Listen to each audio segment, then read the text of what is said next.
Bismillahirrahmanirrahim. Assalamu alaikum. I am Bashir Ahmed Moj, and today I will explain about electron spin resonance spectroscopy. It is its short form. It is denoted by ESR, यानी कि electron spin resonance and then spectroscopy. इसको हम EPR से भी denote करते हैं, और EPR जो है वो उसकी फुल फॉर्म है कि इलेक्ट्रॉन पैरामैग्नेटिक रेजोनेंस। जब कोई भी इलेक्ट्रॉन जो है, व्हेन एन स्पिन इलेक्ट्रॉन और when a spinning electron resonate, जब कोई भी इलेक्ट्रॉन जो है वो स्पिन करता है या फिर जो कुछ इलेक्ट्रॉन स्पिन कर रहा है वो रेजोनेंस परफॉर्म करता है या वो रेजोनेट करता है, फिर हमारे पास एक स्पेक्ट्रम बनता है। तो उस स्पेक्ट्रम की जो स्टडी है उसको हम ई एस आर कहते हैं, यानी कि E S R means electron spin resonance और स्पेक्ट्रोस्कोपी। अब थोड़ी सी बात करते हैं ईपीआर की। ईपीआर जो है हमारे पास इलेक्ट्रॉन पैरामैग्नेटिक रेजोनेंस। पैरामैग्नेटिक क्या होता है? पैरामैग्नेटिक हम उस चीज़ को बोलते हैं, फॉर एग्जांपल अनपेयर्ड इलेक्ट्रॉन्स है, कोई इलेक्ट्रॉन्स हैं और वो अनपेयर्ड हैं। अगर वो अनपेयर्ड है तो हम उसको पैरामैग्नेटिक बोलेंगे। Means paramagnetic has unpaired electrons and when resonance happen of unpaired electrons it is means के ये स्पेक्ट्रोस्कोपी है ईपीआर।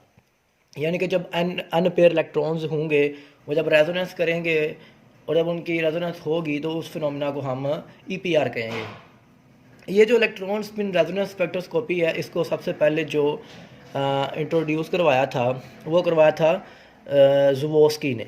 ये 1944 में इसने इसको इंट्रोड्यूस करवाया था। जो ESR है यानी कि इलेक्ट्रॉन स्पिन रेजोनेंस है और जो NMR है इसके दरमियान थोड़े से सिमिलरिटीज़ हैं या ये डिफरेंसेस आप समझ लें या सिमिलरिटी, ये मिलती जुलती चीज़ें जो इनके वो एक्सप्लेन की हुई हैं कि जो ये इलेक्ट्रॉन स्पिन रेजोनेंस स्पेक्ट्रोस्कोपी है ये एक्सप्लेन करती है change off spin off electrons को, और जो ये NMR है ये एक्सप्लेन करती है change off spin off proton को। ये इलेक्ट्रॉन को एक्सप्लेन, इलेक्ट्रॉन की जो स्पिन चेंज होती है उसको एक्सप्लेन करता है, और ये जो है वो प्रोटॉन की जो स्पिन चेंज होती है उसको एक्सप्लेन करता है।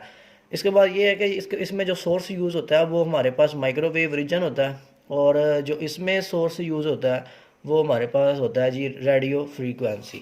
अब जब हम ESR को और NMR को इकट्ठे डिस्कस करेंगे तो हम जब इन दोनों को कलेक्टिवली डिस्क्राइब करेंगे तो उसको हम बोलते हैं जी मैग्नेटिक रेजोनेंस स्पेक्ट्रा। उसके बाद अब बात करते हैं जी जब सैंपल और सोर्स आपस में मिलते हैं दैन क्या होता है जी। अच्छा, इसमें हमारे पास जो सैंपल होता है ESR में वो होता है जी अनपेयर्ड इलेक्ट्रॉन्स। हमारे पास अनपेयर्ड इलेक्ट्रॉन्स होते हैं और इसका जब हम रिएक्शन करवाते हैं या इसमें जब या इंटरेक्ट करवाते हैं सोर्स के साथ, और इसमें सोर्स हम यूज़ करते हैं माइक्रोवेव रीजन। पीछे भी आपको बताया कि ESR में जो अपना सोर्स यूज़ होता है वो माइक्रोवेव रीजन यूज़ होता है। जब ये आपस में इंटरेक्ट करते हैं दैन हमारे पास स्पेक्ट्रा बनता है, और इस स्पेक्ट्रा को हम बोलते हैं ESR स्पेक्ट्रा। अच्छा जी, अब इस स्पेक्ट्रा की जो स्टडी होती है उसको हम बोलते हैं जी ESR स्पेक्ट्रोस्कोपी। मीन्स के अब ये इसकी ये पूरी ये डायग्राम के जरिए इसको शो किया गया, उसकी ये एक्सप्लेनेशन लिखी गई है। When a sample contain unpaired electrons, जब इसको इंटरेक्ट करवाया जाता है सोर्स के साथ जो कि हमारे पास माइक्रोवेव रीजन है, देन ये हमारे पास क्या प्रोड्यूस करता है ESR स्पेक्ट्रा। और जब इसकी ESR स्पेक्ट्रा की जो स्टडी है इसको हम बोलते हैं ESR स्पेक्ट्रोस्कोपी। ये इसकी जी डेफिनेशन होगी। अच्छा जी, अब इसका हम प्रिंसिपल देखते हैं जी। प्रिंसिपल में हम देखते हैं ये हमारे पास सिंपली एक एटम का स्ट्रक्चर ड्रा हुआ है। ये दरमियान में हमारे पास न्यूक्लियस है जिसके अंदर प्रोटॉन और न्यूट्रॉन्स जो है वो प्रेजेंट है। ठीक है जी, ये उसका जी शेल है और ये इलेक्ट्रॉन जो है वो उसमें रोटेट कर रहा है, मूव कर रहा है। अब जो इलेक्ट्रॉन की स्पिन है ये हमारे पास दो तरह से होती है। दो तरह से स्पिन होती है इसकी जी। एक स्पिन ये है, ठीक है जी, ये अराउंड द न्यूक्लियस, यानी कि अराउंड न्यूक्लियस ये इलेक्ट्रॉन जो है वो अराउंड द न्यूक्लियस मूव करेगा। और एक होती है जब ये मतलब कि अपने ही एक्सिस के गिर्द ऐसे, एक तो ये ऐसे जा रहा है ना, दूसरा ये फॉर एग्जाम्पल ऐसे भी घूमता हुआ जाएगा, ऐसे भी। ठीक है जी, ये होते हैं जी अराउंड इट्स ओन एक्सिस, मतलब कि अपने ही एक्सिस के गिर्द ऐसे घूम के जाता है। अच्छा जी, when electron rotate then there is two types of spin. पहली जो है वो अराउंड न्यूक्लियस होती है, दूसरी जो होती है वो उसके एक्सिस के जो है वो गिर्द होती है। अच्छा जी, अब जब रोटेशन होती है चार्ज पार्टिकल की तो फिर मैग्नेटिक फील्ड जो है वो प्रोड्यूस होती है, यानी कि रोटेशन जो होती है चार्ज पार्टिकल्स की वो क्या प्रोड्यूस करती है, मैग्नेटिक फील्ड को। और जब ये मैग्नेटिक फील्ड प्रोड्यूस हो जाती है, इसके बाद क्या कहते हैं जी, सैंपल को when a sample placed in strong magnetic field, जब किसी सैंपल क्या होता है, इसमें हमारे पास अनपेयर्ड इलेक्ट्रॉन होते हैं, उसको जब हम स्ट्रॉन्ग मैग्नेटिक फील्ड में रखते हैं तो उसकी जो स्पिन होती है वो स्प्लिट हो जाती है, यानी कि ऐसे ऐसे स्पिन होती है तो उसको ऐसे स्प्लिट हो जाती है, दो हाफ में डिवाइड हो जाती है। आगे हम डायग्राम के जरिए देखते हैं कि ये स्पिन कैसे स्प्लिट होती है। जब ये दो हाफ में कन्वर्ट होती है, यानी कि मीन्स इसके दो एनर्जी डिफरेंट एनर्जी लेवल्स में ये स्प्लिट हो जाती है जी। अच्छा जी, ये डायग्राम है जी। अब ये देखें, ये इसकी इलेक्ट्रॉन स्पिन है, ठीक है जी, ये इधर। अब इधर इसमें अगर हम जब मैग्नेटिक फील्ड अप्लाई नहीं करते तो इसकी जो स्पिन है वो मतलब कि पॉजिटिव नेगेटिव 1/2 सेम रहती है। उसके बाद जब हम मैग्नेटिक फील्ड इसमें अप्लाई करते हैं तो ये होती है स्प्लिट। जब ये दो हाफ में स्प्लिट होती है, एक बनता है जी पॉजिटिव 1/2, एक बनता है नेगेटिव 1/2। जो ये पॉजिटिव 1/2 बनता है, ये बनता है अट्रैक्शन की वजह से। हम बात करते हैं जी अट्रैक्शन की। अट्रैक्शन इसमें क्या, अट्रैक्शन से क्या मतलब है, ये भी हम डिस्कस करते हैं। और दूसरा जो बनता है वो बनता है रिपल्शन की वजह से, और रिपल्शन क्या है वो भी हम डिस्कस करते हैं। अच्छा जी, इसमें हम एक्स एक्सिस पे मैग्नेटिक फील्ड स्ट्रेंथ को लेते हैं और वाई एक्सिस पे हम एनर्जी को लेते हैं। अच्छा जी, ये दो हाफ में स्प्लिट होने के बाद जो ये एनर्जी गैप है डेल्टा ई, इसको हम ये किसके बराबर होता है जी, g mu B M S B. और ये दरमियान में हमारे पास बैरी सेंटर होता है, यानी कि डी जनरेट जो पोर्शन होता है वो है। अब इसका जो एनर्जी गैप है वो भी सेम है जैसे ये है। जब हम बात करते हैं जी ये अट्रैक्शन और रिपल्शन से क्या मुराद है, कि ये जब स्प्लिट होते हैं तो पॉजिटिव 1/2 अट्रैक्शन की वजह से बनता है, नेगेटिव 1/2 रिपल्शन की वजह से बनता है। तो इसमें क्या डिफरेंस है। जब कोई भी सैंपल है हमारे पास, इसको जब किसी मैग्नेटिक फील्ड में हम प्लेस करते हैं, तो जब मैग्नेटिक फील्ड में प्लेस किया जाता है तो पोल्स होते हैं उसके, अगर दो डिफरेंट पोल्स में उसको रखा जाए, दो डिफरेंट टाइप्स के पोल्स हैं, यानी कि एक साउथ है दूसरा नॉर्थ है, तो फिर वो एक दूसरे को अट्रैक्ट करते हैं। तो इस लिहाज से इसलिए इसको अट्रैक्शन बोला गया। और इसके अलावा अगर इसके ऑपोजिट बात की जाए कि अगर किसी सैंपल को ऐसे मैग्नेटिक फील्ड में रखा जाए जिसके दोनों पोल सेम है, मीन्स दोनों साउथ ही हैं या दोनों नॉर्थ ही हैं, ठीक है जी, वो सेम है, वो एक दूसरे को क्या करेंगे, रिपेल। जब वो रिपेल करेंगे तो उसके लिहाज से जो हमारे पास ये जो स्पिन स्टेट है वो क्या आएगी, -1/2। ठीक है जी, इसकी जो स्पिन स्टेट होती है इसको एम एस से जाहिर करते हैं, एम एस।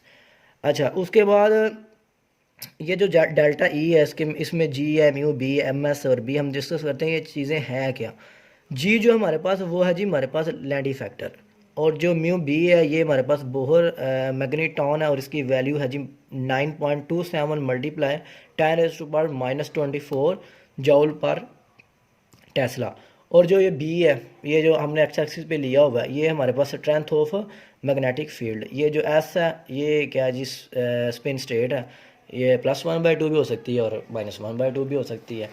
अब इसकी रेजोनेंस की बात करते हैं जी। हमारे पास ई जो होता है वो एच वी के इक्वल होता है, और इधर जो ई की वैल्यू हमने डिस्कस की है, ठीक है जी, डेल्टा ई की ये वाली, इसको हम लिख लेते हैं इक्वेशन बी के तौर पे। हम दोनों को रिलेट करेंगे जी, तो ये वैल्यू जो ई की है वो इसके इक्वल हम लिख सकते हैं, इसीलिए उसको हमने लिख लिया, ये अकॉर्डिंग टू मैथमेटिकल कैलकुलेशंस।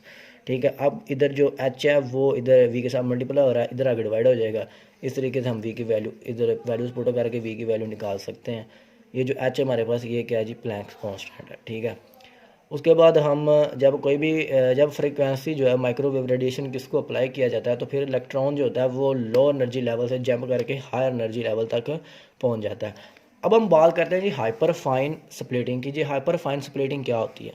ठीक है जी, पहले हमने सिंपल स्प्लिटिंग देखी है, इलेक्ट्रॉन जो हैं वो उनके इलेक्ट्रॉन स्पिन जो होती है वो स्प्लिट हुई है। अब हम बात करते हैं जी हाइपर फाइन स्प्लिटिंग की। अच्छा जी, इसमें देखें कि ये हमारे पास सेंटर है, न्यूक्लियस है, इसमें प्रोटॉन्स भी हैं, न्यूट्रॉन्स भी हैं, ये इलेक्ट्रॉन है। अब ये इलेक्ट्रॉन जो स्पिन करता है या रोटेट करता है, इसकी जो स्पिन है उसको हम डिनोट करते हैं एस से। और जो ये प्रोटॉन है ये भी स्पिन करता है। जो ये प्रोटॉन की स्पिनिंग होती है ना, इसको हम डिनोट करते हैं आई से।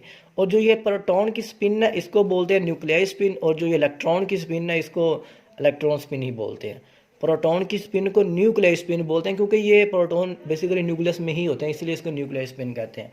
और जो ये इलेक्ट्रॉन की स्पिन है इसको हम इलेक्ट्रॉन स्पिन से डिनोट करते हैं, मतलब कि एस से डिनोट करते हैं, और ये न्यूक्लियर स्पिन जो है इसको आई से डिनोट करते हैं। अच्छा जी, जब कोई भी चार्ज पार्टिकल जब वो रोटेट करेगा तो वो फिर क्या उससे होएगा, मैग्नेटिक फील्ड प्रोड्यूस होएगी। जब मैग्नेटिक फील्ड प्रोड्यूस होगी तो उसके बाद क्या होएगा जी, जब एक मैग्नेटिक फील्ड प्रोड्यूस हो चुकी है उसके बाद अगर हम मैग्नेटिक फील्ड को और ये जो इलेक्ट्रॉन की स्पिन है इन दोनों को आपस में इंटरेक्ट करवाएंगे तो फिर हमारे पास जो इलेक्ट्रॉन स्पिन जो वो स्प्लिट कर जाएगी दो एनर्जी लेवल्स में, जैसे हमने ये पीछे डिस्कस किया था।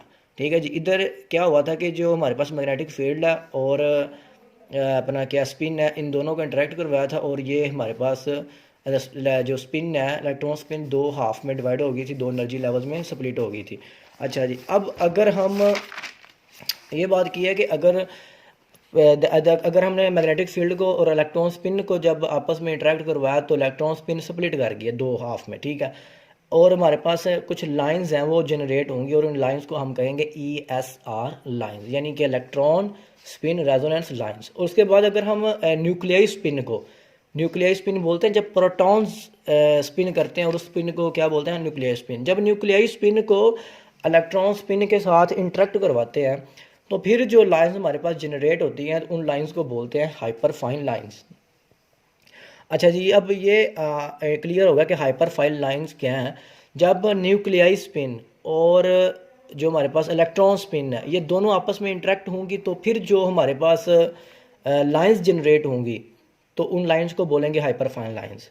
अच्छा, जब ये ड्यू टू हाइपरफाइन स्ट्रक्चर ये जो हमारे पास इलेक्ट्रॉन स्पिन रेजोनेंस सिग्नल्स होते हैं या पीक्स होते हैं ये स्प्लिट कर जाते हैं काफ़ी यानी कि काफ़ी ज़्यादा लाइंस में।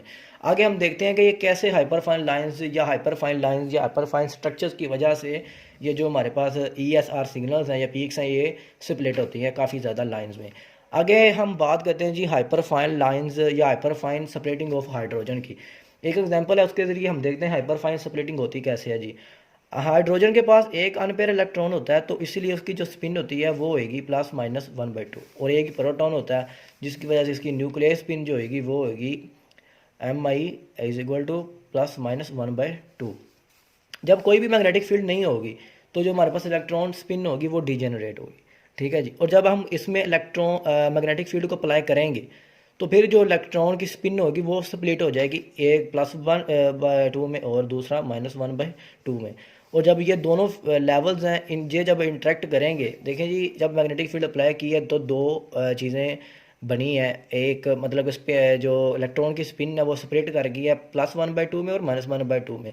और उसके बाद जब हमने इन दोनों को यानी कि बेसिकली तो हमने इलेक्ट्रॉन स्पिन को करवाना है ना इंटरेक्ट न्यूक्लियर स्पिन के साथ, लेकिन इलेक्ट्रॉन जो स्पिन है वो स्प्लिट हो चुकी है दो में, इसमें और इसमें +1/2 और -1/2 में। अब जब इन दोनों को हम इंटरेक्ट करवाते हैं न्यूक्लियर स्पिन के साथ तो जब इनको न्यूक्लियर स्पिन के साथ इंटरेक्ट करवाते हैं तो फिर हमारे पास हाइपरफाइन लाइंस बनती हैं। अब हम देखते हैं जी वो हमारे पास कैसे बनती हैं।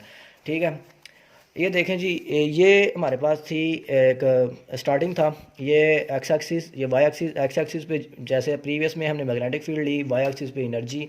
यहाँ पे इलेक्ट्रॉन स्पिन सेम है, जब मैग्नेटिक फील्ड अप्लाई किया तो दो में स्प्लिट हो गया, एक +1/2 एक -1/2। ये डायरेक्शन की वजह से हुआ, ये मतलब कि रिपल्शन की वजह से हुआ। अच्छा जी, ये दरमियान में उसका डिजेनरेट जो लाइन है वो बेरी सेंटर, ठीक है। और उसके बाद जो ये ऊपर वाला है ये देन फिर जब ये अब ये दो चीज़ें बनेगी, अब ये इंटरेक्ट करेगा न्यूक्लियर स्पिन के साथ। जब न्यूक्लियर स्पिन के साथ इंटरेक्ट करेगा तो ये भी दो में डिवाइड हो जाएगा और ये भी दो में डिवाइड हो जाएगा। ये +1/2 जो होगा डिवाइड, ये +1/2 और -1/2 में डिवाइड होगा, और ये -1/2 जो है डिवाइड होगा -1/2 और +1/2। अब ये +1 से लेके +1 तक एक, और दूसरा -1/2 से लेके -1/2 तक ये दूसरी, ये दो हमारे पास सिग्नल जो प्रोड्यूस होंगे। अब ये दो सिग्नल्स हैं, इनको हम इस तरह से डिनोट कर सकते हैं, ये दो सिग्नल प्रोड्यूस हुए। अब कुछ इसकी एप्लीकेशंस का तज़किरा करते हैं जी। ESR काफ़ी ज़्यादा ब्रांचेज में यूज़ होता है, जैसा कि बायोलॉजी, ये हमारे पास इंटरडिसिप्लिनरी है, काफ़ी ज़्यादा फील्ड जो हैं वो इसके रिलेट करती हैं, और ये जो हेल्पफुल होता है काफ़ी ज़्यादा फील्ड्स में डिफरेंट प्रोसेस को सॉल्व करने के लिए।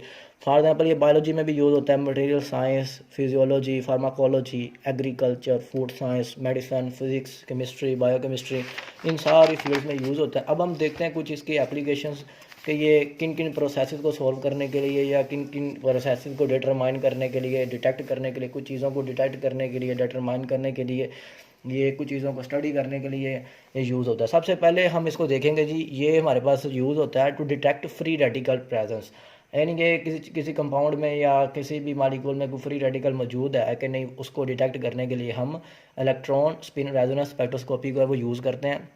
इसके बाद जी to determine molecular structure near unpaired electron, unpaired electron के करीब जो भी कोई मालिकुलर स्ट्रक्चर है उसको डिटरमाइन करने के लिए। थर्ड नंबर पे है जी जो हमारे पास इलेक्ट्रॉन स्पिन रेजोनेंस स्पेक्ट्रा, इसकी जो लाइंस होती हैं वो हमें डिटेल्स बताती हैं किसके बारे में, मालिकुलर मोशन के बारे में और फ्लूइडिटी के बारे में भी। ठीक है जी। उसके बाद चौथे नंबर पे है कि detection of irradiated food, and then fifth number पे है कि measurement of sterilization of medical goods and foods, यानी कि दो चीज़ों की ये स्टीरिलाइजेशन की मेजरमेंट के लिए भी इस्तेमाल होता है वो दो चीज़ें, एक फूड और दूसरा मेडिकल गुड्स। अच्छा जी। उसके बाद to study enzyme catalysed biological redox reaction, यानी कि ये जो रिएक्शन है biological redox reaction, catalyse enzymes वगैरह उसको कैटालाइज करते हैं, उसको स्टडी करने के लिए भी ये ESR जो है वो electron spin resonance spectroscopy use होती है। देन 8 नंबर पे के एन टाइप सेमीकंडक्टर को स्टडी करने के लिए, सेमीकंडक्टर को स्टडी करने के लिए भी यूज़ होती है। और देन लास्ट पे के to study presence of organic and inorganic free radical in molecule, molecule के अंदर प्रेजेंस चेक करते हैं ऑर्गेनिक और इनऑर्गेनिक फ्री रेडिकल की किसी भी मालिक्यूल के अंदर, तो उसके लिए भी ये अपना इलेक्ट्रॉन स्पिन रेजोनेंस स्पेक्ट्रोस्कोपी जो है वो यूज़ की जाती है।